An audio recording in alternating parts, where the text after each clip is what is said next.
Ok, je vais refaire ma vidéo.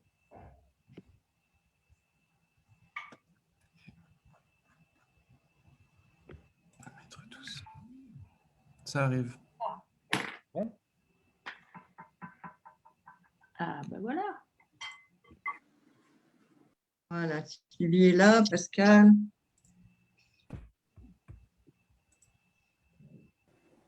Donc c'est parti, le direct est commencé. Vous pouvez y aller. Bonsoir. Bon, c'est Christian des éditions Sileps. Je vais commencer, mais très brièvement, pour dire bonjour, bonsoir Attends, mais ça, c'est quoi? à tout le monde. Et donc, pour cette rencontre autour du livre Nous vous écrivons depuis la Révolution, récit de femmes internationalistes au Rojava, donc publié par les éditions Sileps. Et on a donc ce soir plusieurs des autrices de ce livre qui vont ensuite, y compris expliquer sur quoi elles vont faire leurs introductions. On aura une partie évidemment questions-réponses. On a malheureusement un petit souci, mais les camarades vont l'expliquer plus précisément que moi encore.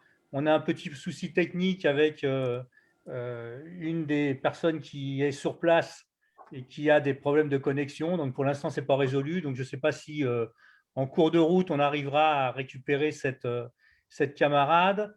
Donc voilà, je vous laisse la parole. Je crois que c'est Lola en premier qui intervient.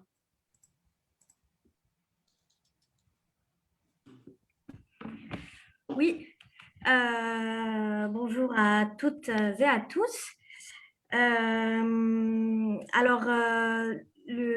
Voilà, nous sommes à la présentation du livre Nous vous écrivons depuis la Révolution, qui est un récit de femmes internationalistes qui sont allées au Rojava.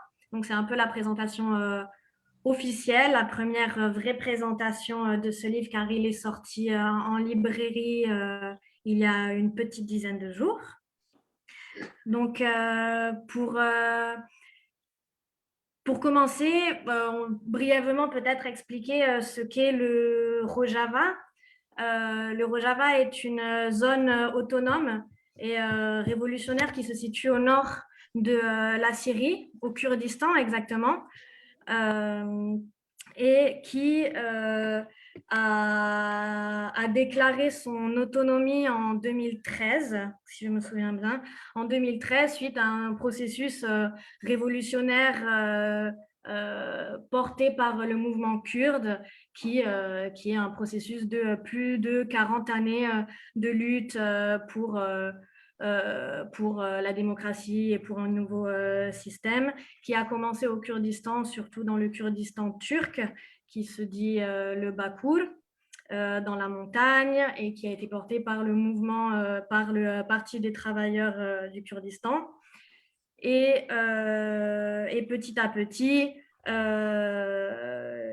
le Rojava a pris forme au niveau du nord de la Syrie en 2013 et qui s'est aussi développé avec d'autres régions aujourd'hui du nord de la Syrie, qui est qu'on appelle aujourd'hui la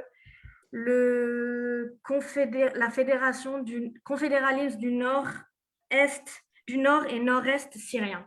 Voilà. Donc, juste pour resituer très brièvement ce qu'est le Rojava. Et du coup, si nous faisons cette présentation aujourd'hui, c'est suite à la venue de plusieurs femmes, principalement françaises, qui se sont rendues dans la zone autonome et révolutionnaire du Rojava. Alors,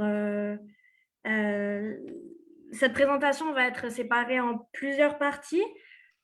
Malheureusement, nous avons une des camarades qui est sur place là-bas, qui, pour des problèmes, comme a pu le dire Christian auparavant, des problèmes techniques, potentiellement ne pourra pas nous rejoindre ou nous rejoindra un peu plus tard.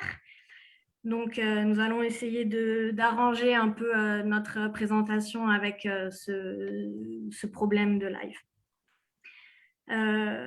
Alors, Par où commencer? Alors, ce livre, pourquoi ce livre a été écrit? Car au départ, ce livre est parti, on va dire, d'un désir, celui de vouloir partager, celui de raconter ce qu'il se passe au Rojava, raconter les moments, raconter les personnes et aussi les histoires que nous avons vécues, que nous avons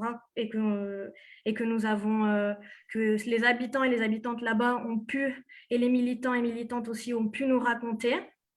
Un désir de partager l'espoir qui inonde tous les recoins de cette zone. En kurde, on va dire Bawer, qui veut dire la foi. Baweri, c'est la foi dans le sens croire en ce en ce qui est fait, en ce qui est proposé, et du coup croire en ce qui est continuellement créé et développé.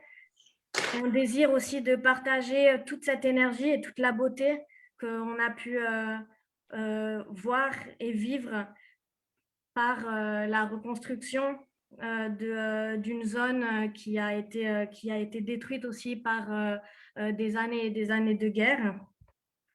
Du coup, c'est parti d'un désir de cet ordre-là et aussi d'une nécessité, car aller au Rojava ne peut pas rester une simple expérience personnelle. C'est très compliqué d'aller au Rojava pour se dire faire une forme de tourisme militant, non, car quand on rentre au Rojava, on y est directement impliqué, que ce soit émotionnellement, idéologiquement ou bien encore physiquement. On y est impliqué de ce que l'on voit, de ce que l'on vit. Et il y a eu cette nécessité de continuer un travail pour celles qui sont rentrées et pour celles qui y sont encore, mais pour celles qui sont rentrées, de partager tout ça. Et nous avons choisi de faire de ce temps passé là-bas un travail collectif. Et l'une des idées a été sous forme de livre, donc celui que nous sommes en train de présenter maintenant, et pour faire, voilà, connaître la réalité révolutionnaire du Rojava et aussi et surtout des femmes du Rojava. Nous avons aussi senti la nécessité de montrer qu'au Moyen-Orient, des mouvements de libération, des mouvements décoloniaux et révolutionnaires existent et qu'ils sont conséquents, qu'ils sont forts et depuis des années, et que de chez nous, souvent, on en entend peu parler ou avec beaucoup de préjugés, d'appréhension. Donc, il nous semble important de regarder le monde, de le comprendre, de comprendre ces mouvements, ces révolutions sous un autre prisme que celui que nous avons l'habitude de voir. Comme diraient les zapatistes, nous voulons un monde où il y a de la place pour de nombreux mondes. Et jusqu'à présent, la majeure partie des écrits sur le Rojava sont surtout des initiatives qui ont été aussi portées par des hommes. Il y a eu de nombreux témoignages, de nombreux documentaires d'hommes internationalistes qui souvent ont rejoint les forces armées, les YPG internationaux, donc des expériences militaires.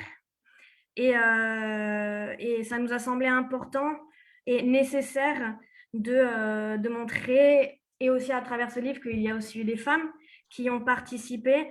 Et plus la venue les femmes internationalistes qui sont arrivées au Rojava ont donné un tournant au réseau d'internationalistes, c'est-à-dire que le réseau internationaliste est devenu beaucoup plus militant, beaucoup plus politisé et était plus à la recherche d'idéologie, plus à un vrai travail révolutionnaire des mentalités. Et ceci nous semble important en fait à travers ce livre, c'est quelque chose qu'on a voulu montrer. Alors voilà, nous nous sommes dit, nous aussi, pourquoi pas nous aussi, écrire un livre qui, à travers ces témoignages, à travers le vécu, raconterait une réalité révolutionnaire des femmes là-bas, aussi de leur organisation autonome du système d'autodéfense. Après, pour présenter un peu les autrices qui ont participé à ce livre, c'est-à-dire que ce livre a été écrit uniquement par des femmes. Il y a eu le choix pour créer ce livre, de contacter toutes les femmes qui sont passées au Rojava et pour aussi montrer la diversité des femmes qui ont été attirées par cette révolution. Nous avons des profils différents, très différents. Certaines sont militantes, certaines militantes journalistes, mères, tout type vraiment beaucoup de femmes différentes ont été intéressées par le Rojava. Nous avons différents âges, nous provenons de différentes générations aussi. Aussi, nous avons des cultures sociales et politiques de gauche différentes. D'ailleurs, une partie aussi d'entre nous, nous ne nous connaissons pas. Et nous avons aussi des raisons différentes. Notre participation ou notre voyage au Rojava, souvent les motivations sont différentes. Pour certaines, il s'agissait d'approfondir des bases idéologiques, des bases d'organisation politique. D'autres étaient d'autres à des buts journalistiques pour diffuser, pour relayer ce qu'il se passait là-bas. Et d'autres ont aussi participé, ont rejoint le Rojava pour rejoindre aussi leur enfant internationaliste qui se trouve sur place. Donc, tout cela montre la diversité en fait, des femmes qui ont été intéressées et qui ont été attirées par ce qu'il se passe dans la région autonome du Rojava. Et par rapport à nous, nous avons eu de grandes réflexions et des discussions par rapport à notre place pour écrire ce livre. Du coup, nous nous en sommes arrivés à nous dire qu'en fait, nous sommes des femmes blanches et nous avons presque toutes été socialisées en France. Et nous avons un passeport qui assure cette facilité quant à notre retour si nous souhaitons revenir en France. Ce qui n'est pas le cas pour de nombreuses camarades de la région là-bas. Et en étant consciente de cette possibilité d'avoir le choix, nous avons pensé aussi à cette notion de mentalité de privilège d'avoir le choix. Et à travers le livre, nous avons fait en sorte de traquer tout ce qui pouvait être en lien avec une mentalité de privilégié, ce qui veut dire avoir une vision très européocentrée en fait, et franco-centrée des événements qui se passent là-bas, avec des a priori et des préjugés orientalistes, une arrogance aussi. Nous avons traqué tout texte qui pourrait avoir une forme d'arrogance dans des analyses ou des analyses qui pourraient être superficielles. Donc, nous avons fait un vrai travail sur qui nous sommes, de quel point de vue nous parlons par rapport à l'histoire de cette lutte, par rapport à l'histoire des personnes qui sont encore et continuent de se battre et continueront de lutter pour le Rojava. Et ça a été un travail minutieux, car ce livre a mis beaucoup de temps à être écrit et qui a continué aussi un travail politique et militant aussi pour nous-mêmes. Après, sur comment ce livre sous quel format nous avons choisi d'écrire ce livre. Comme j'ai pu le dire, ce livre a été un vrai travail politique dans le sens où son écriture a été collective. Chaque texte a été lu, a été relu, corrigé, commenté, critiqué. Il y a eu des échanges de points de vue, de perspectives, ce qui nous a permis de traquer tous nos préjugés qu'on pouvait avoir encore et qui nous a aussi permis de nous plonger nous-mêmes dans un travail révolutionnaire et de réfléchir à ce qu'est la révolution, car la révolution est aussi quelque chose et qui commence en nous.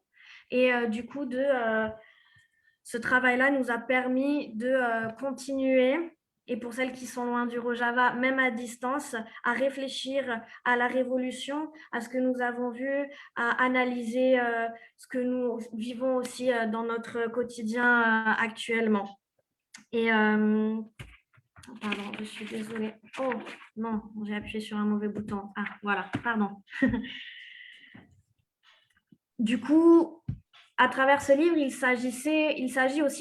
nous a s'agit de trouver une balance, le juste milieu entre ne pas mettre trop de distance entre nous et le Rojava, la révolution, mais c'est-à-dire accepter, c'est-à-dire qu'en acceptant et en laissant la place au changement profond que cette révolution nous a apporté.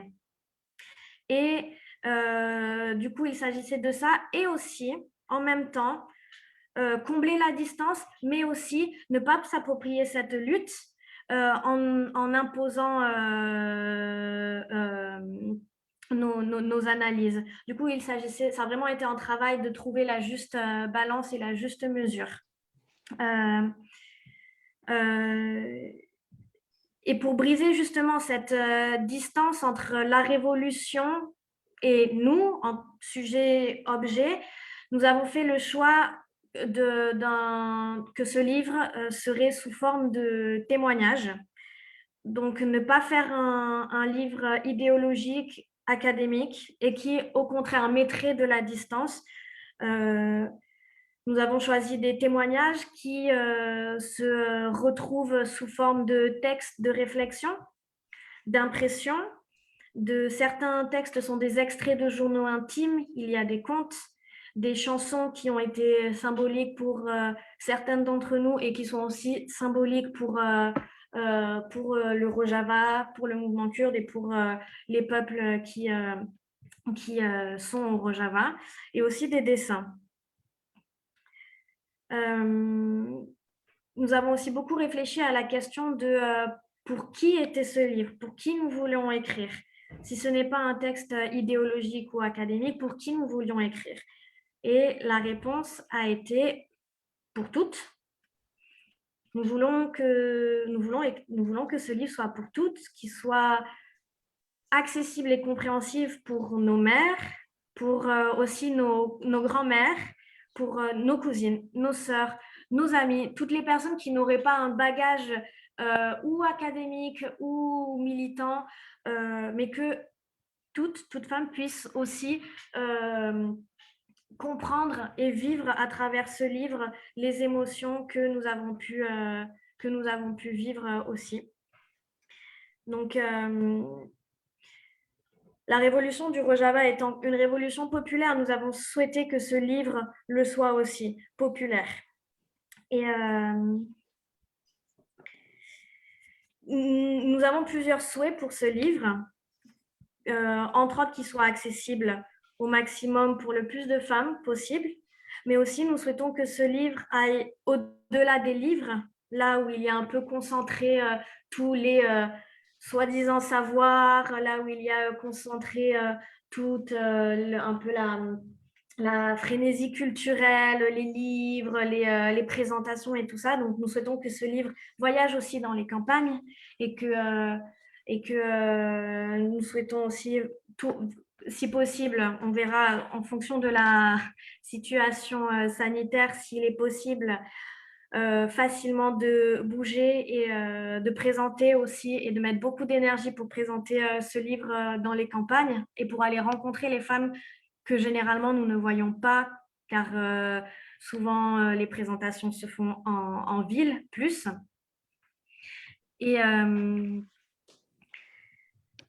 ce livre, il est aussi pour toutes celles qui sont à la recherche d'inspiration, car une révolution, comme nous nous sommes dit hier avec certaines des autrices, que certaines révolutions en inspirent d'autres, certains mouvements en inspirent d'autres, certaines femmes qui nous ont inspirés, nous pensons que ces femmes vont vous inspirer aussi.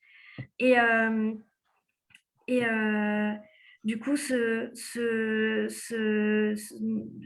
livre, il est pour toutes celles qui cherchent des sources d'inspiration et aussi pour toutes celles qui luttent, peu importe les formes de la lutte, mais pour toutes celles qui luttent pour la vie, pour toutes celles qui luttent pour la liberté. Et aussi ce livre, ça c'est la petite blague, ce livre il est aussi pour toutes celles, ou je ne sais pas s'il est pour, mais en fait quelque part on espère que ce livre tombera dans les mains et sera lu par toutes celles qui pensent qu'une révolution ne peut pas une révolution des femmes ne peut pas voir le jour ailleurs qu'en Europe ou en France. À ces personnes, nous souhaitons que ce livre puisse faire un bout de chemin dans leur cerveau et qu'elles puissent comprendre, ces personnes aussi, qu'une révolution portée par les femmes, une révolution des femmes, puisse aujourd'hui, au XXIe siècle, se faire au Moyen-Orient, au nord et nord-est syrien, au Rojava. Après, ce livre nous a semblé aussi être important car en ce moment, il y a aussi un réseau internationaliste de femmes qui est assez important, qui se développe, un réseau international de femmes qui sont allées au Rojava. Et nous pouvons voir actuellement qu'il y a plusieurs livres qui ont été écrits. Du coup, il y a Mujer Vita Libertad, qui est un livre espagnol qui, en 2 ou 3 tomes, retrace l'histoire de la révolution des femmes et de la généalogie par les actrices elles-mêmes, du coup par les femmes du Rojava. Il y a le même livre qui est tout récemment sorti en allemand. Je ne pourrais pas vous dire le nom parce que je ne parle pas allemand, voilà, du coup. Et il y a aussi, et nous avons été grandement inspirés par ce livre, par un livre qui s'appelle Brigata Maddalena. C'est un livre écrit par des camarades femmes internationalistes et italiennes qui, elles aussi, sont allées au Rojava et qui ont décidé d'écrire un livre de témoignages. Nous sommes heureuses et nous sommes fiers de se dire que le livre actuellement que nous vous présentons, nous vous écrivons depuis la Révolution, il prend part à ce réseau de femmes internationalistes qui a comme objectif de laisser des traces, laisser des traces sur des expériences de femmes et de révolution. Ne plus les voir comme quelque chose de dissocié, comme l'histoire a pu le montrer, mais montrer que une révolution, il y a toujours eu la participation active, très active des femmes et bien souvent invisibilisée. Comme nous en avons parlé aussi très récemment en Italie, il y a eu les stafettes qui ont lutté contre le fascisme. En France, contre l'occupation allemande, il y a eu les militantes des FDP-MOI qui ont pris part réellement à la lutte. Il y a aussi de nombreuses femmes algériennes qui ont participé au FLN, mais l'histoire a voulu que ce soit des noms d'hommes ou des figures masculines qui soient retenus. Et à travers ces quelques livres, nous espérons laisser des traces pour ne plus invisibiliser le travail qu'ont fait les femmes, soit de manière active, soit de manière active, voilà. Mais peu importe le travail et peu importe comment elles y ont été engagées, mais pour rappeler le rôle, le lien très fort qu'il y a entre la construction d'une révolution et les femmes à l'intérieur. Et on peut le voir aussi, la semaine dernière, c'était le 8 mars, Et il y a eu des manifestations, encore une fois, qui ont été très belles. Il y a quelques années en Espagne, les manifestations étaient incroyables, en Argentine aussi. Et c'est pour ça qu'on peut voir qu'il y a vraiment une dynamique très forte aussi en ce moment entre l'organisation des femmes, l'autodéfense des femmes dans toutes les parties du monde et qui désormais, comme devoir révolutionnaire, devoir militant, de laisser des traces pour les personnes qui auront après et pour rappeler en fait de cette place qu'ont pris les femmes. Et nous espérons, entre autres, que ce livre, en tant que témoignage, en tant que récit et des témoignages de femmes internationalistes qui sont allées au Rojava, nous espérons que ce petit bouquin puisse être une petite contribution à ce travail révolutionnaire que celui qui est du réseau internationaliste des femmes. Voilà. Et pour ça, je regarde si notre cher camarade qui a eu des problèmes de connexion a réussi à se connecter. Oula, vous êtes nombreux et nombreuses. Non, ben je pense qu'elle n'a pas réussi à se connecter. Du coup, je voulais laisser après la place à une autre autrice qui a participé à l'écriture de ce livre. Il s'agit de Mireille, qui est une alliée de longue date du mouvement kurde et du Rojava, et du coup, je lui laisse la parole.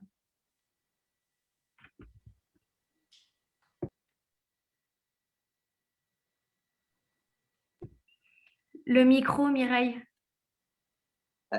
Ah, ça y est, je n'arrivais pas à reconnecter mon micro. Bon, pardon, bonjour à toutes et à tous. Voilà, on m'a donné, c'est le privilège de l'âge, on m'a laissé la première la parole et dans le livre aussi, mais en fait c'est aussi parce que j'ai connu le mouvement kurde au siècle dernier. Et que j'ai eu un peu la vision de ce qui se préparait théoriquement, en fait, et qui a été concrétisé au Rojava dans les droits des femmes et la place des femmes dans la lutte. En fait, moi, je suis allée pour la première fois au Kurdistan de Turquie en 95, donc c'est très très vieux hein, pour les jeunes filles qui regardent. Et à l'époque, je n'avais pas du tout conscience, enfin j'y suis allée un peu par hasard sous la pression d'un copain journaliste qui ne comprenait pas qu'étant passionné par l'Irlande du Nord, la Palestine et tous les mouvements de libération nationale, je n'aille pas au Kurdistan. J'y suis allée et effectivement, là, j'ai réalisé que j'avais loupé quelque chose. Mais à l'époque, j'ai pas du tout pris conscience du travail qui était fait en direction des femmes, parce que c'était une période insurrectionnelle, avec l'armée partout au Kurdistan, avec des attentats, bon, voilà. Et il y avait les villages brûlés, l'actualité était plus liée à ça. Et après, il s'est passé, j'y suis retournée plusieurs fois, mais en même temps, il s'est passé plein de choses dans le monde. Il y a eu les accords de paix en Irlande du Nord en 98. Bon, il y a eu l'arrestation de Jalan en 99 qui a fait que j'y suis retournée plus régulièrement. Mais toujours dans le monde, il y avait l'intifada en Palestine, il y avait, bon, voilà.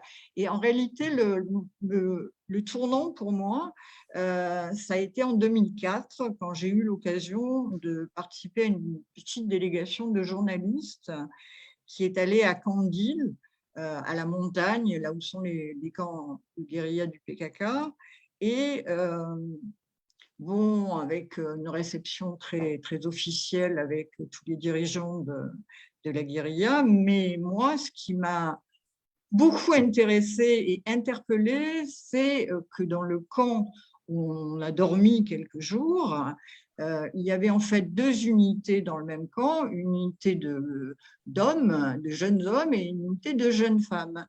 et c'est pas, enfin, qui mangeaient ensemble, qui jouaient au basket ensemble, qui tiraient à la Kalachnikov ensemble, mais qui dormaient séparément évidemment, mais qui avaient, chaque unité avait sa propre chaîne de commandement, c'est-à-dire qu'il y avait une commandante femme qui commandait l'unité des femmes et un commandant homme qui commandait l'unité des hommes.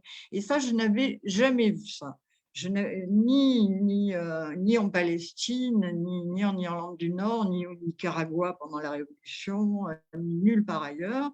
Je n'avais vu des unités de femmes séparées et obéissant à leur propre commandement.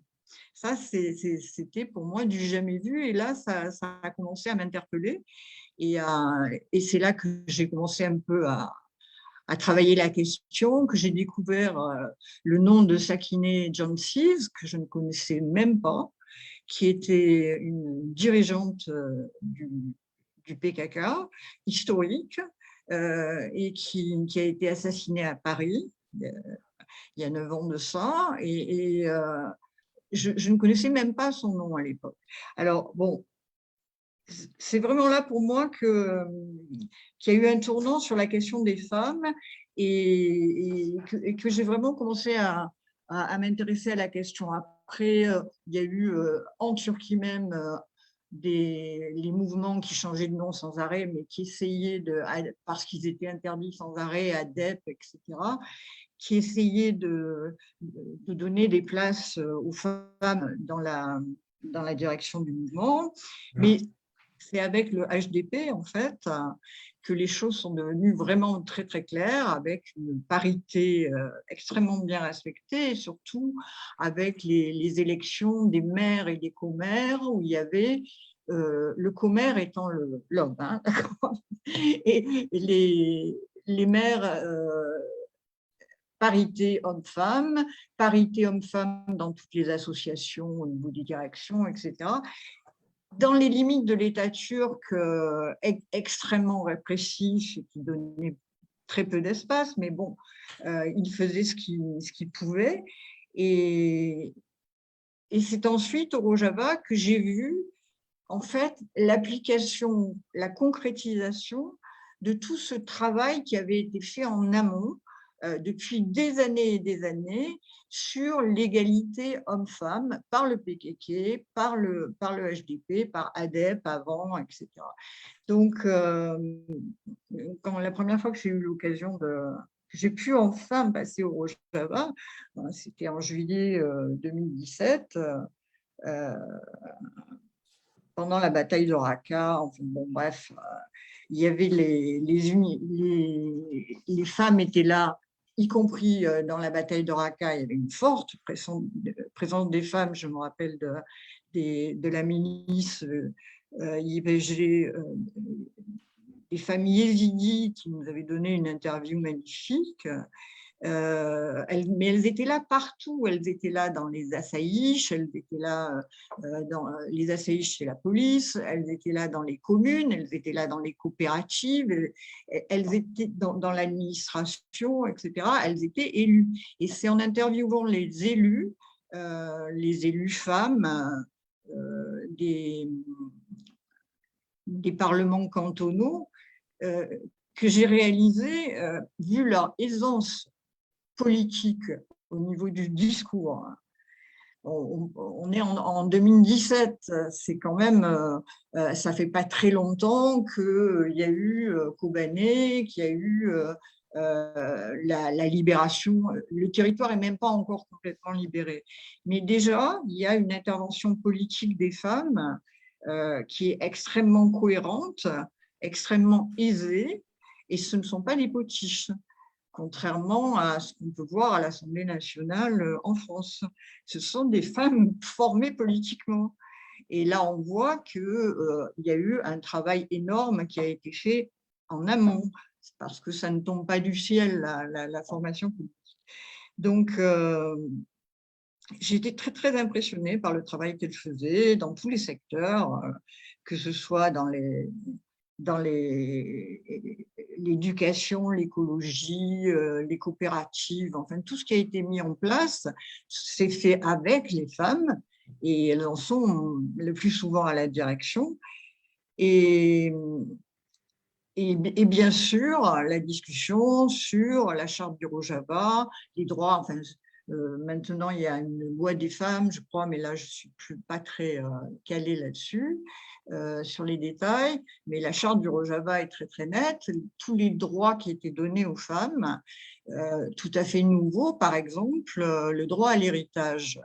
Le droit à l'héritage à égalité avec les hommes, c'est un droit, c'est énorme. C'est énorme, ça n'existe dans aucun pays de la région.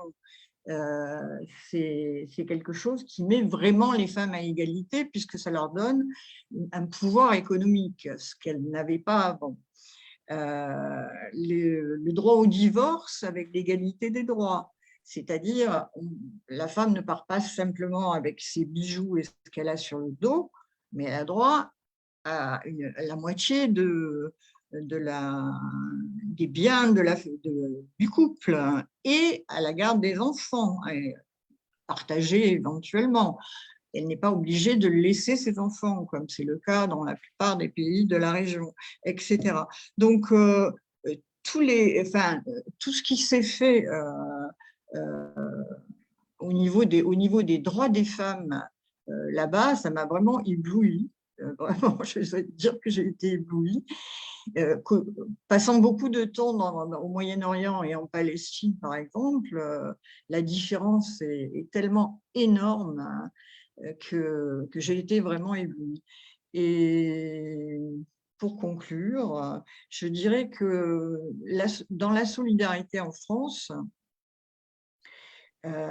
jusqu'en 2014, jusqu'à la bataille de Kobané, c'était très difficile de faire du travail de solidarité avec les femmes et avec les hommes kurdes, hein, parce qu'ils étaient considérés comme des terroristes pour certains, des staliniens pour d'autres, etc. Et la bataille de Kobané a tout changé. Et qu'est-ce qui a tout changé? Oui, le fait que les Kurdes étaient les seuls capables de résister à l'État islamique alors que tout le monde était parti en courant, mais aussi la présence énorme des femmes qui a été extrêmement médiatisée. Alors, elles ont payé un tribut très, très lourd, hein, toutes ces jeunes femmes, mais c'est ça qui a marqué un tournant, en fait. Et à partir de là, on a pu commencer à développer une solidarité, en particulier sur la question des droits des femmes. Et je pense que tout ce qui a été conquis au Rojava et ensuite, au-delà du Rojava, dans toute la Fédération démocratique du Nord et de l'Est de la Syrie, c'est vraiment quelque chose qui forcément va marquer le Moyen-Orient, forcément va donner des idées à d'autres femmes, d'autres raisons de se battre pour montrer que c'est possible dans un pays, même si c'est un pays du Moyen-Orient, même si c'est un pays très, très majoritairement musulman, d'arriver à une forme d'égalité homme-femme. Voilà, merci.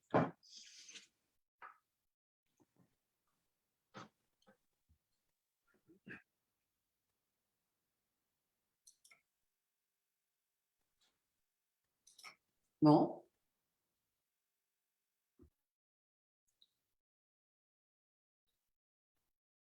Christian. Non, mais vas-y, Suzanne, je pensais que tu allais intervenir directement derrière. Eh bien, je vais intervenir. Donc, je suis Suzanne, je suis la mère d'une internationaliste. Au printemps 2018, des internationalistes ont décidé d'inviter leur mère à venir découvrir la révolution au Rojava. Donc, ils ont lancé un appel et nous avons été que 6 à répondre à cet appel en disant « Ok, on vient ». Je pense que pourquoi pas plus de 6? Il y avait la peur de la guerre, la peur de Daesh, Et c'est vrai que si on écoutait les médias, on se documentait, mais très légèrement, eh bien, on n'y allait pas. Donc, je suis partie, on s'est retrouvés avec 2 Espagnols, une Italienne, 2 Allemandes, et nous étions 2 Françaises. Donc, on était aussi internationalistes. Donc, nous sommes arrivés en Irak à Erbil. Et là, il y a eu une grosse déception. On a attendu 6 jours pour obtenir un laissez-passer. En effet, ce sont les Kurdes irakiens qui contrôlent la frontière avec le Rojava. Et 6 jours d'attente, c'est long quand on n'a que 12 jours devant nous avec le voyage. Donc, dès qu'on est arrivé au Rojava, on a été pris en charge, accueillis, pris en charge par l'Institut Andrea Wolf de gynéologie, qui regroupe des internationalistes. Donc, cette institution, l'Institut a organisé notre périple et toutes les rencontres qu'on a eues avec les associations au Rojava. Et nous avons essentiellement rencontré des associations portées par des femmes et par des mères, et ceux d'Éric, donc une ville près de la frontière, à Kobané. Nous avons rencontré des mères avec une force, une énergie incroyable qui nous ont vraiment impressionnés, tout en sachant que ces femmes, ces mères, ont vécu quand même l'oppression du régime syrien, les attaques de Daesh, de la Turquie. Elles ont vécu des déplacements, elles ont perdu des enfants, leurs maris, des membres de leur famille. Et malgré tout, elles sont toujours debout et se mobilisent pleinement dans cette révolution où elles ont toute leur place. Ce qui m'a impressionnée aussi, elles ont acquis une autonomie et mettent tout en œuvre pour que toutes les femmes du Rojava acquièrent cette autonomie. Et il y a un gros travail collectif qui se fait. Et je pense que ce collectif est source de force. Là-bas, je me suis juste arrêtée sur un petit point là. J'ai visité entre autres une maison des femmes, ce qu'on appelle la Malajin. Jin, ça veut dire femme en kurde. La Malajin de Kamishlo. La Malajin est gérée par des femmes. C'est un lieu d'écoute, de conseil, de médiation, de conciliation.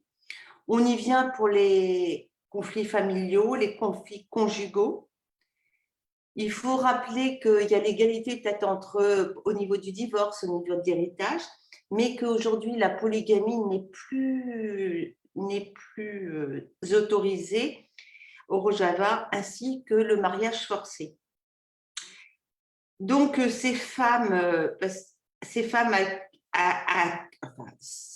Malajin accueille les femmes, mais aussi les maris, les familles, afin de trouver les meilleures solutions à leurs problèmes et ce, afin d'éviter surtout d'aller devant le juge.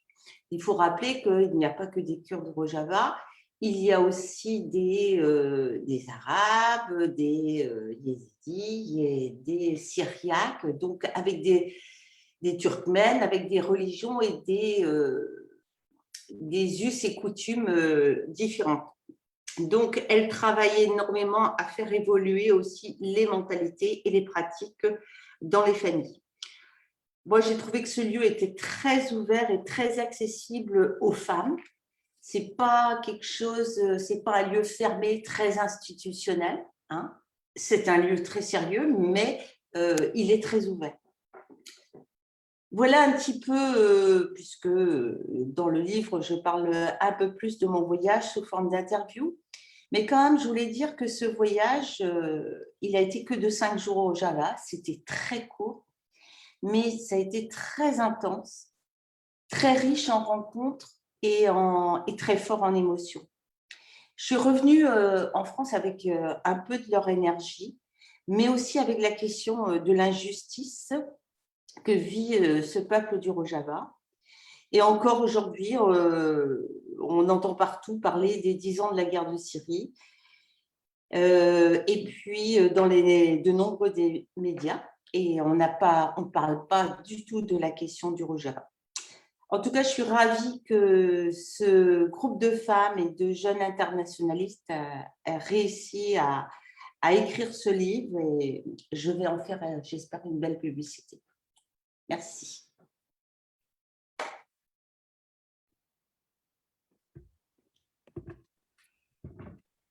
Lola, tu reprends la main pour peut-être en partie pallier à l'absence de la camarade, si j'ai bien compris, c'est toi qui t'y colle en partie.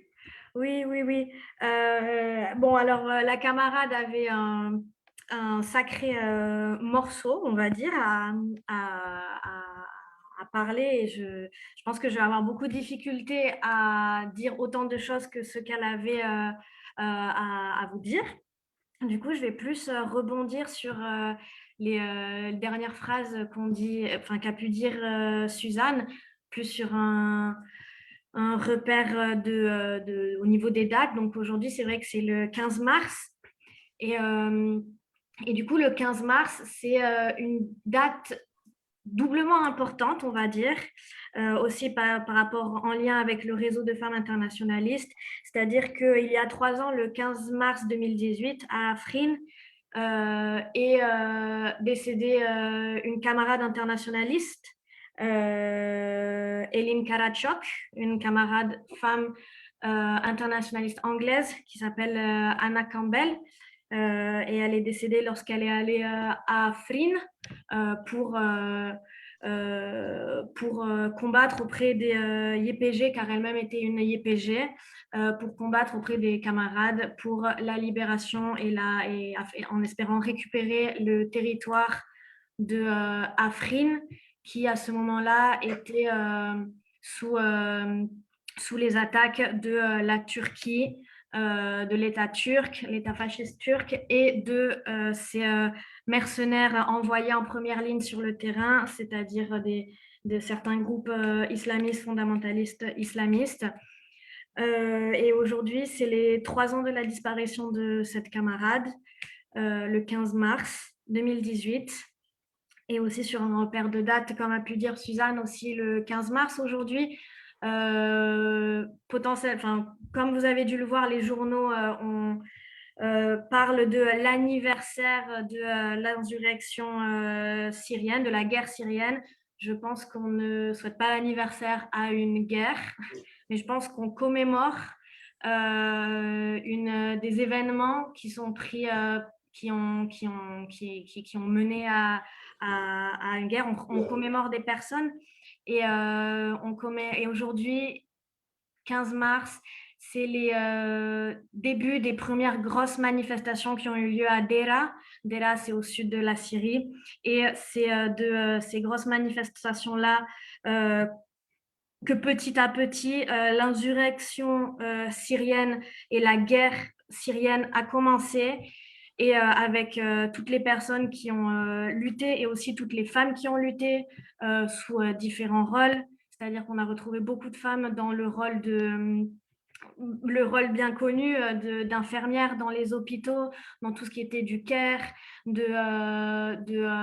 ce qui était le travail de logistique. Les femmes ont pris énormément de place aussi dans les premiers systèmes de communes. Et petit à petit, l'insurrection syrienne est devenue ce qu'elle est devenue. Mais aujourd'hui, c'est les 10 ans de commémoration de toutes les personnes qui ont lutté aussi en Syrie dans l'espoir d'un monde meilleur, et aussi d'abattre le régime de Bachar al-Assad, qui est un régime dictatorial et qui est encore depuis 10 ans, qui est toujours là. Du coup, aujourd'hui, c'est une double date, et c'était pas prévu que notre présentation soit ce jour-là. Normalement, c'était prévu la semaine dernière, le 8 mars. On s'est dit, c'est génial, notre livre sur l'internationalisme tombe le jour du 8 mars, qui, rappelons-le, est et le jour international est une grève internationale de lutte, n'oublions pas ce mot, de lutte pour le droit des femmes. Et il me semble que c'est la semaine prochaine, le 18, qui est aussi une date importante à retenir, car le 18 mars est une date symbolique pour en ce qui concerne la commune de Paris. Il y a notre camarade Mireille qui a participé à l'écriture de notre livre, qui a elle aussi participé à un livre qui s'appelle La commune du Rojava. Voilà. Et du coup, je me disais que la présentation tombe au milieu de 3 dates qui sont très importantes sur un point de vue historique, qu'il ne faut pas oublier, le 8 mars, le 15 mars et aussi le 18 mars.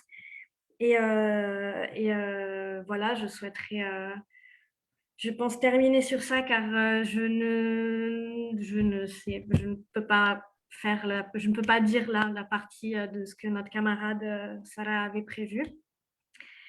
Mais voilà, je pense qu'il y a une bonne partie de questions. Nous espérons que, voilà, je ne sais pas si les 2 autres autrices ont quelque chose à dire, ou Christian, ou si on passe aux questions. Ou...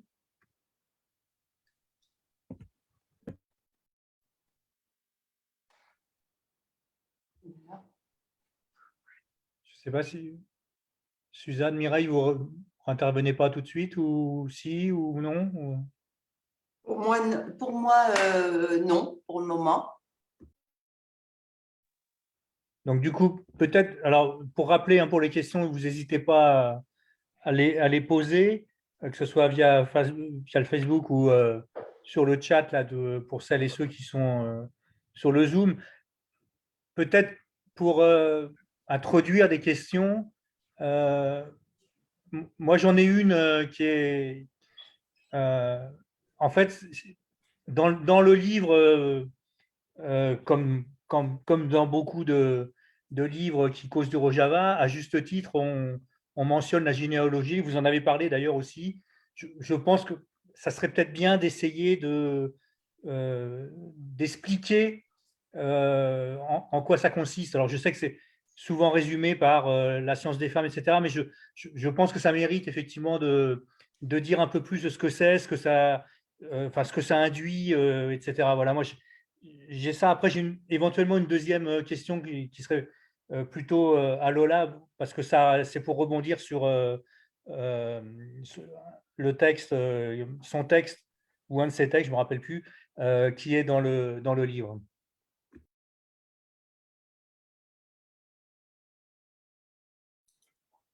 Lola, tu parles sur la généalogie?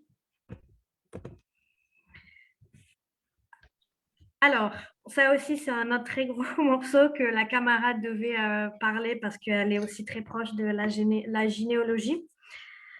Alors, la généalogie, c'est... alors, premièrement, en kurde, Jin, ça veut dire femme, et logie, ça c'est en latin, en grec, je ne sais pas, c'est les sciences. Du coup, c'est les sciences de la femme. Et la gynéologie est une science sociale, une science humaine qui met les femmes au centre, les femmes et les minorités de genre au centre, c'est-à-dire sur l'histoire, en fait, c'est comme récupérer en fait des savoirs ancestrales et des savoirs de l'histoire en fait des femmes pour aujourd'hui réinterpréter et pas réinterpréter, mais revoir et recomprendre le monde, le passé, l'histoire, les événements historiques avec en fait un point de vue des femmes. Ce serait comme penser, comment dire, comme si il s'agissait de ou revoir, essayer de recomprendre le monde et aussi continuer à voir le monde sans le passé non, c'est très compliqué à expliquer, hein. Sans comme si comment dire, il y a une phrase qui le disait très bien, comme si l'oppression, comme si les femmes n'étaient plus ou n'avaient pas été opprimées. Donc, c'est-à-dire remettre en fait l'histoire des femmes et la compréhension du monde par rapport par rapport à ce point de vue-là. Du coup,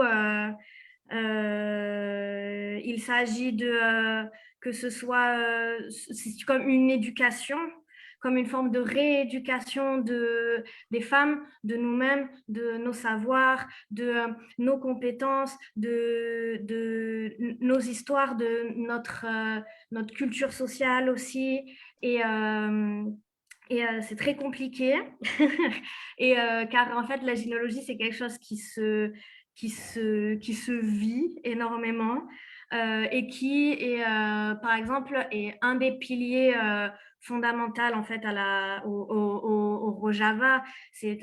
On parle d'avoir une pensée généalogique, c'est-à-dire d'essayer de vivre et de reconstruire, de continuer à construire le Rojava avec toujours en tête cette idée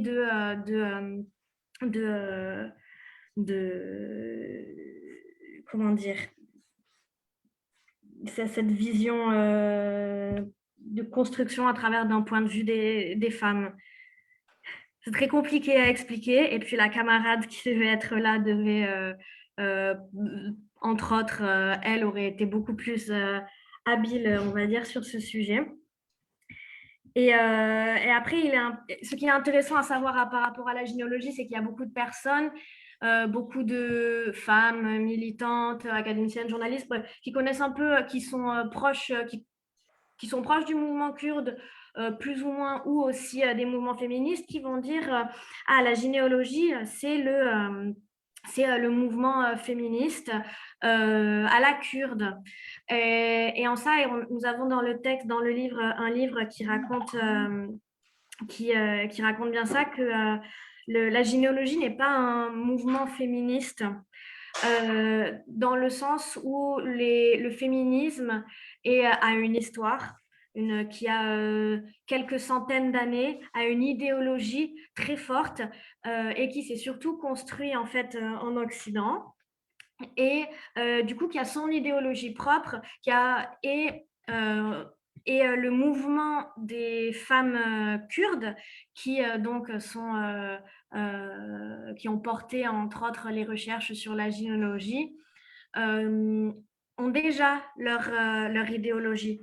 Et la généalogie ne souhaite pas être considérée comme le féminisme kurde, car en fait, elles ont déjà leur idéologie qui est basée sur le confédéralisme démocratique, qui est pensée, qui, même s'il pourrait avoir en fait des ressemblances, est quand même construit d'une manière différente que le féminisme que nous avons, notre féminisme en France ou en Europe, ou en France, je vais dire.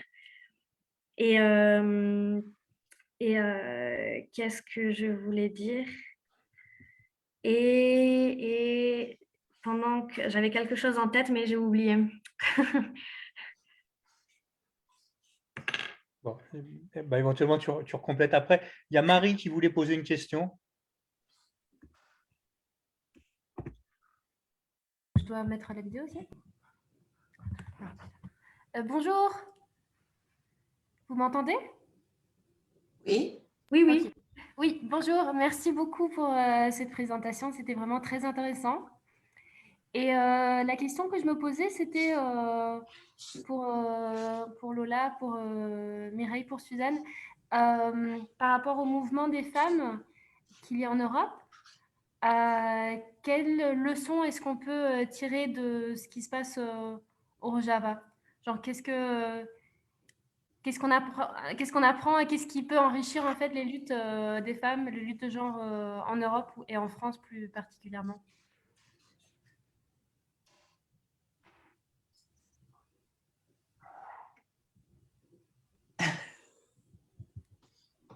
Je ne suis pas sûre d'avoir très bien compris la question, Marie. Ok. Je me dis, maintenant, vous êtes toutes les trois en France, et par rapport à ce qui se passe au Java, justement, la généalogie ou l'idéologie de la libération des femmes au Rojava, leurs méthodes, leur mode d'organisation, quels éléments est-ce qu'on peut transposer en Europe ou pas? Qu'est-ce qu'on peut, qu'est-ce qui est nouveau? Qu'est-ce qu'on peut se dire, ah ouais, on pourrait faire ça aussi en Europe, en France? Et qu'est-ce qui, au contraire, est pas du tout transposable? Si vous avez des idées par rapport à ça, sinon, c'est pas grave.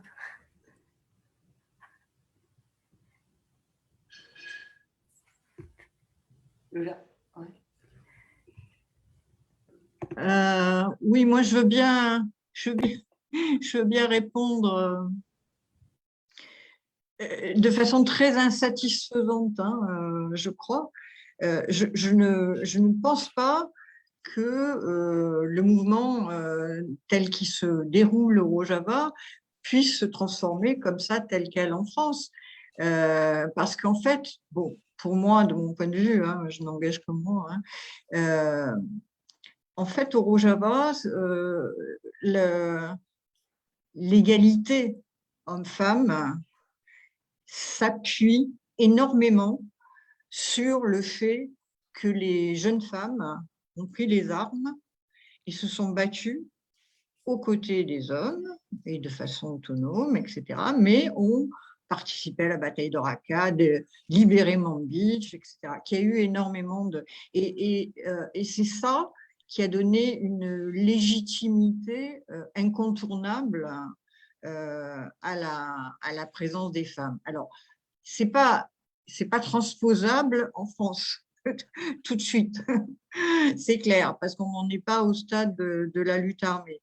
Mais c'est clair que dans la région, pour la région, le fait que les femmes combattent, ça change complètement le rapport de force et ça remet totalement en cause le patriarcat. Le fait que l'homme va défendre la maison, le village, le pays, et rentre et tout lui est dû, parce que là, c'est la jeune fille qui rentre dans la ferme familiale après avoir libéré Raqqa ou Manbij, et le frère qui est resté pour garder les moutons, il ne va pas pouvoir lui dire vas-y, Fidan va me faire le café. C'est plus possible, c'est lui qui va faire le café. Et ça change complètement les rapports de force. Alors, ce n'est pas du tout applicable en France. Et ce n'est pas que là-dessus que ça s'appuie. Mais je pense que ça s'appuie quand même beaucoup là-dessus, sur cette conquête de l'égalité par le fait de combattre côte à côte. Maintenant, je pense que moi, je ne suis pas du tout calée en généalogie, mais je pense que la généalogie, c'est une entreprise de démolition du patriarcat. Et la démolition du patriarcat, ça peut se faire partout dans le monde, avec un travail de mobilisation des femmes sur leur place réelle dans la société. La grève des femmes, par exemple, c'est un exemple intéressant de tentative de mettre en avant le poids des femmes dans la société et l'importance des femmes dans la société. Je pense que dans la période Covid qu'on est en train de vivre, on se rend compte que les caissières de supermarchés, les infirmières, entre autres, ont un rôle fondamental dans notre société, mais qu'elles sont hyper mal payées et pas du tout reconnues. Donc tout ça rentre dans la même bataille.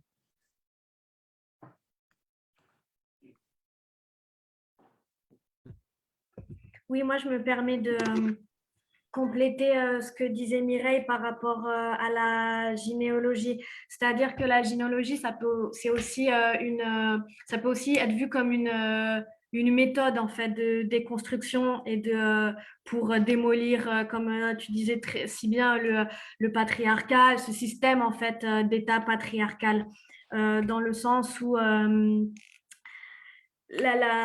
pour moi, ce qui a été très intéressant à travers la généalogie, c'est un peu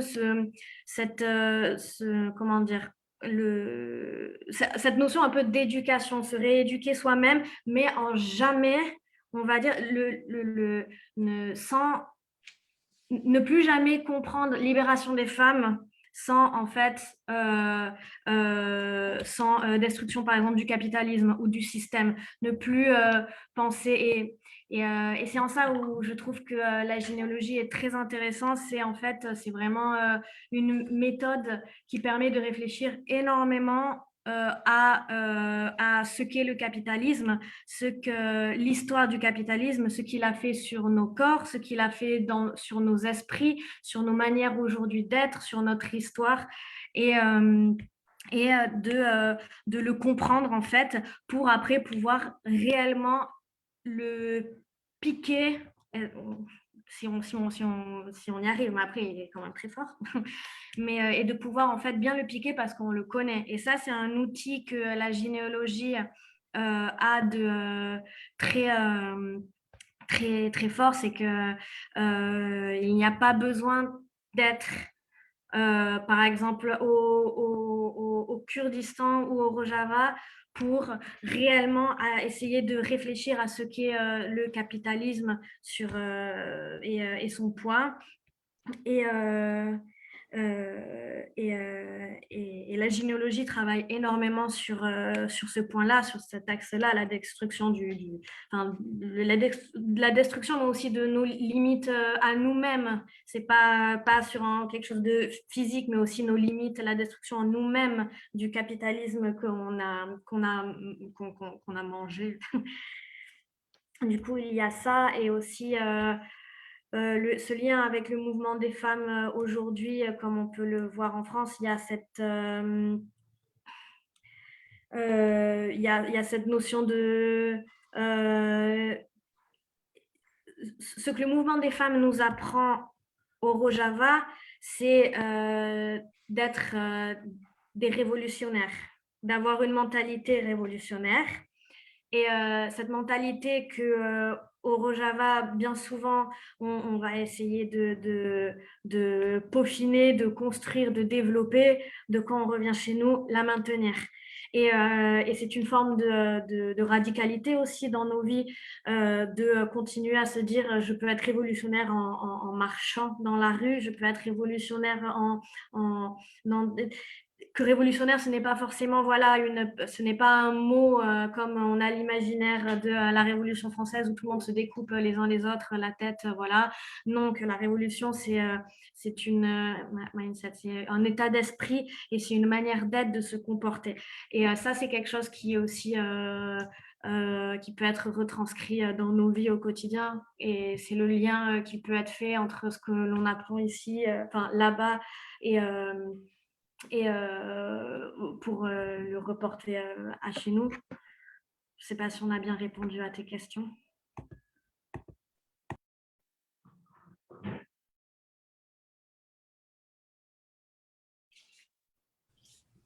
Oui, merci beaucoup. Merci pour vos réponses. Moi, je voulais juste rajouter quelque chose, c'est de dire aussi qu'on est dans une société tellement individuelle aujourd'hui que c'est compliqué.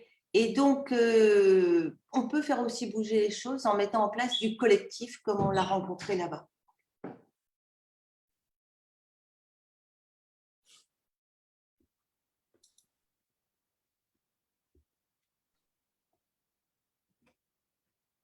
Peut-être s'il n'y a pas d'autres questions parmi les personnes qui suivent, là, moi j'ai une proposition, c'est que vous disiez peut-être 2 mots sur. Alors dans l'introduction, en fait, vous terminez sur le fait que, alors, c'est un livre à lire, vous écrivez un livre pardon, à lire 3 fois en expliquant effectivement les différentes composantes du livre. Je pense que ça vaut le coup d'expliquer un peu ça. Et puis peut-être de dire 2 mots sur les interludes qu'il y a dans le livre, parce que je trouve ça assez intéressant, c'est les allers-retours qu'il y a à travers ces interludes, quoi.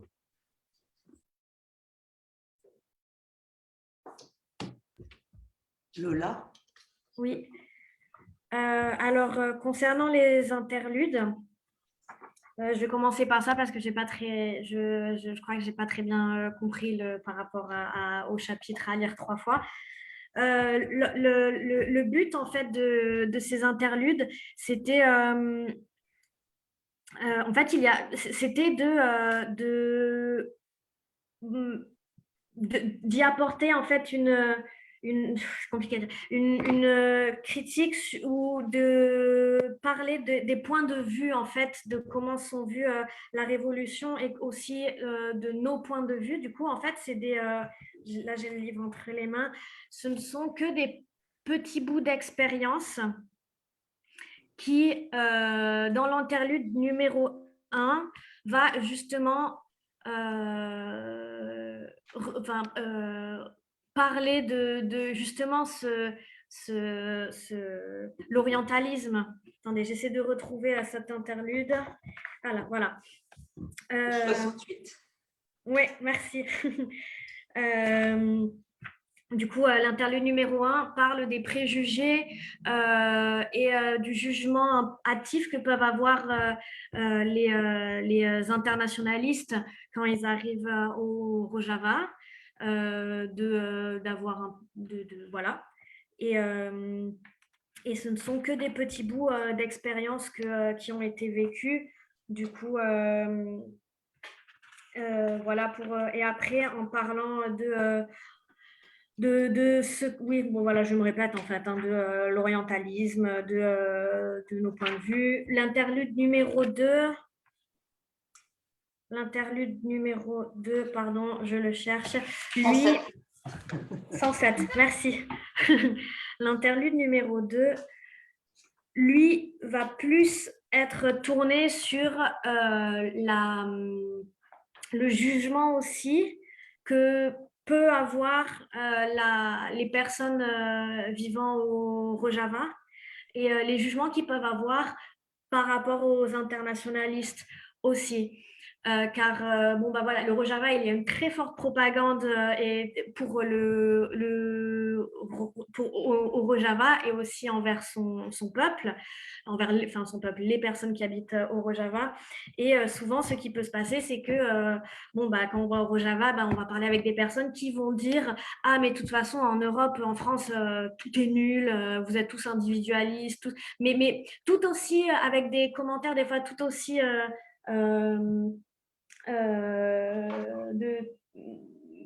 qui font tout autant des fois de généralité que ce que en fait nous en tant que Français on va avoir en disant on va dire par rapport au Rojava. Du coup c'est un peu la version opposée de l'orientalisme et plus le regard en fait des personnes habitant des peuples du Rojava par rapport à la vision qu'ils ont aussi de l'Europe comme quelque chose de mal, de pas bien. Et l'interlude numéro 3, et pareil, ça aussi, c'est que construit par rapport à des petites expériences vécues. Et l'interlude numéro 3, c'était l'union. L'union en fait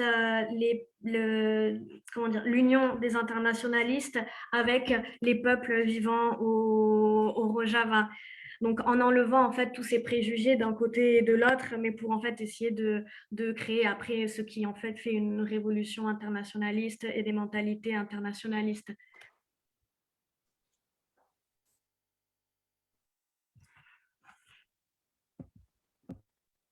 Oui, ma première question, en fait, c'est plus sur la forme sur la forme du livre, c'était sur le fait, ce que vous dites en disant c'est à lire 3 fois, évidemment que c'est de l'ironie, enfin encore qu'on peut le dire 3 fois, hein, c'est pas le problème. C'est évidemment pas un problème, mais c'était pour dire qu'il y avait à la fois des textes de réflexion, il y a des poèmes, il y a des contes, il y a des chansons, il y a des dessins d'ailleurs aussi. Je peux pas, tu l'as dit, mais je pense qu'il faut le redire et dire qu'en fait, il y a plusieurs entrées quoi, dans le livre et plusieurs formes d'expression, quoi. C'était ça, en fait. Je pensais peut-être utile de développer, quoi.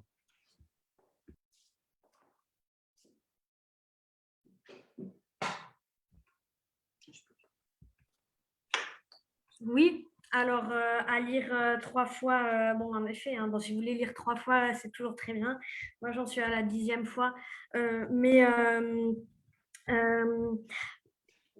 comme j'ai pu le dire durant le début de la présentation, en fait, il s'agissait de ne... Nous avons vraiment le souhait de ne pas faire de ce livre un objet un peu inerte ou un objet académique.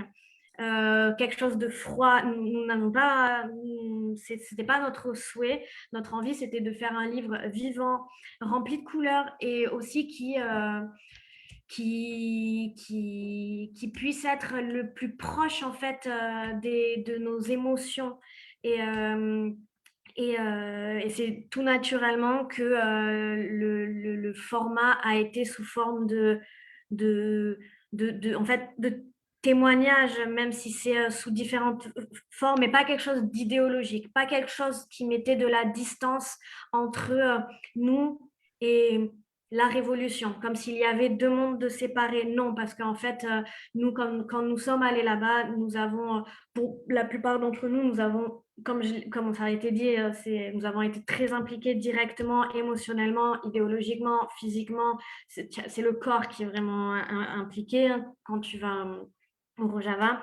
Et c'était pas possible d'écrire quelque chose qui mettait cette distance ou qui enlevait tous les sentiments, pas les sentiments, toutes les émotions.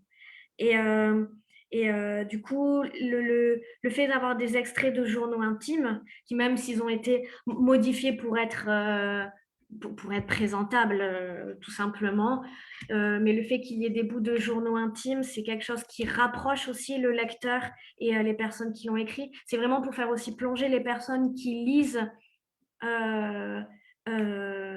pour les faire participer à cette révolution, parce que nous-mêmes, les personnes qui sont là-bas, sont des gens comme...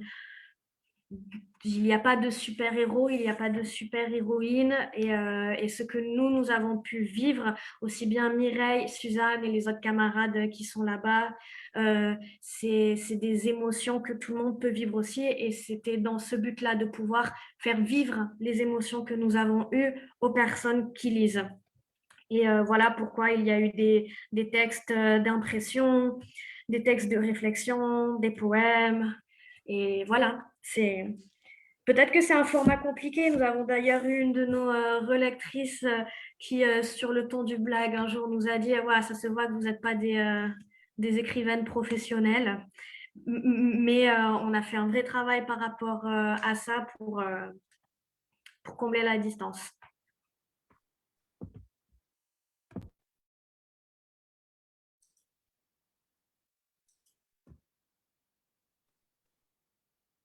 S'il n'y a pas d'autres questions, moi, si, alors il y a, pardon, il y a Benaï qui a une question. Ben, je laisse la parole.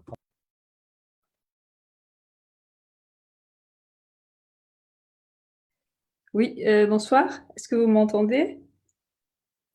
Oui, c'est bon. Oui, je voulais savoir si Lola, elle voulait bien me répondre. En fait, donc, vous êtes parti au Rojava en tant qu'internationaliste, mais je ne sais pas au début votre but, est-ce que c'était juste connaître la révolution de Rojava en étant sur place pour ensuite venir dans vos pays respectifs et faire quelque chose à partir de votre vécu, vos expériences? Ou maintenant, enfin, je ne sais pas où vous en êtes, est-ce que vous allez rester sur place ou vous avez des projets quand même par la suite pour une fois, enfin, si vous retournez chez vous, quoi?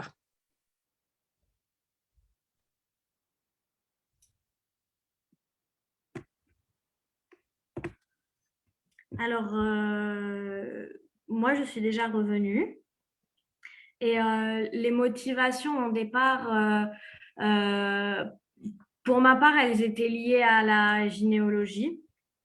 C'est-à-dire que c'était pas en France, parce qu'en France, ça a été un peu compliqué de lancer un peu des dynamiques autour de la gynéologie, mais au départ, moi, mes motivations ont été liées à la gynéologie et à essayer de comprendre réellement ce qu'était cet endroit-là. Enfin, cet endroit, cette science des femmes et tout. Donc, ça a vraiment commencé par rapport à ça. Et voilà. Et après, les motivations des internationalistes pour aller au Rojava, elles sont vraiment diverses. Il y a certaines personnes qui vont rentrer directement dans les structures internationalistes, par exemple des forces militaires, des YPG internationales. Après, il y en a qui vont rentrer dans les centres de gynéologie. Après, il y en a qui vont rentrer à la commune internationale, qui, cette structure-là, s'occupe plus du travail en société directement avec les peuples et enfin, avec les personnes. Et,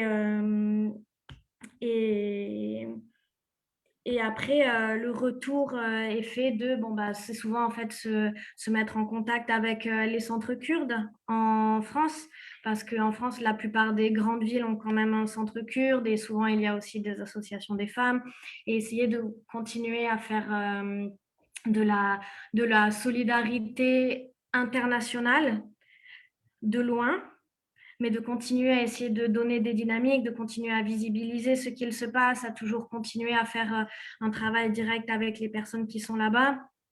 Et après, en France, et ça, c'était quand? C'était en novembre. Il y avait de prévu un tour de présentation de la gynéologie avec des camarades qui, elles, viennent travaillent directement avec le centre de gynéologie à Bruxelles. Et il y avait un tour qui était prévu dans 5 ou 6 villes en France, et c'était en novembre, et directement il y a eu le second confinement qui a fait que bon, bah voilà, ça a été compliqué de continuer. Et après, c'est les projets qu'il y a, on va dire, en France, c'est d'essayer de faire connaître la gynéologie beaucoup plus que ce que en Espagne, par exemple, et en Italie et en Allemagne. Il y a vraiment des comités gynéologiques, des comités de gynéologie dans différentes régions. C'est vraiment quelque chose qui est très dynamique, et malheureusement en France, pas encore assez. Oui, en fait, pour rebondir, j'ai été coupée ou pas? Non. Non, on t'entend. Vas-y, vas-y. Oui, c'était je voulais en fait par rapport à, pas par rapport à la question kurde ni à la généalogie, c'était par rapport à le fait que vous soyez des internationalistes, et donc je voulais savoir par rapport à vos propres pays en fait, par rapport à votre propre société.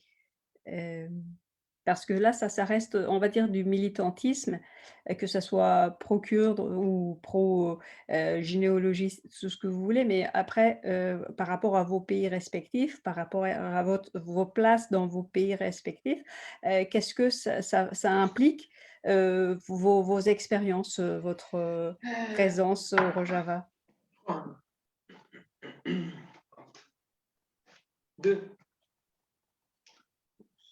4. Allez. Wallah. Qu'est-ce que ça implique les expériences au Rojava? Ça implique la foi en juste le fait de lutter réellement et de croire en ce qu'on veut faire. Et ça, c'est quelque chose qui s'applique aussi dans nos mouvements en France. C'est vrai que c'est hyper. C'est très souvent qu'on peut voir des personnes qui militent, qui sont assez jeunes, et dire oh là là, j'en ai marre, ou oh, je suis désespérée de tel truc. Et en fait, ben non, enfin, moi, de mon point de vue personnel, c'est quelque chose qui, au bout d'un moment, bon, ben, moi, non, je veux avoir la foi de continuer à lutter, parce que c'est quelque chose en fait, qui est très fort au Rojava, et que c'est difficile après de revenir chez nous et dans nos mouvements et de tomber dans quelque chose de lassé ou de blasé. Après, qu'est-ce que j'ai appris au Rojava? Ouais. Enfin, dans le sens, oui, voilà, c'est plus l'envie de réellement continuer et d'y croire, en fait, même si c'est lent et même si c'est très compliqué, croire encore en ce qu'on fait là et que ce sera d'une manière ou d'une autre, ce sera très différent que le Rojava parce que les contextes sont différents. Comme disait très bien Mireille, bon, bah, voilà, moi, j'imagine mal arriver enfin, il y a des choses, des contextes sont tellement différents que qu'il y a des choses qui ne peuvent pas se reproduire, à part la détermination et l'envie, réellement.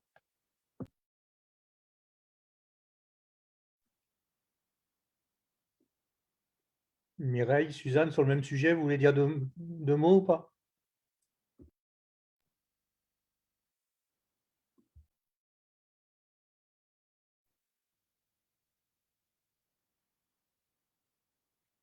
Non?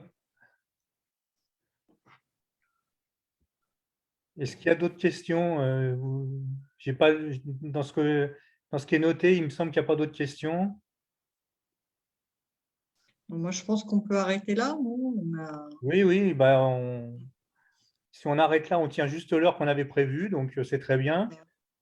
Si l'une de vous trois ou deux des trois ou les trois veulent redire quelques mots peut-être pour conclure, je ne sais pas, comme vous le souhaitez.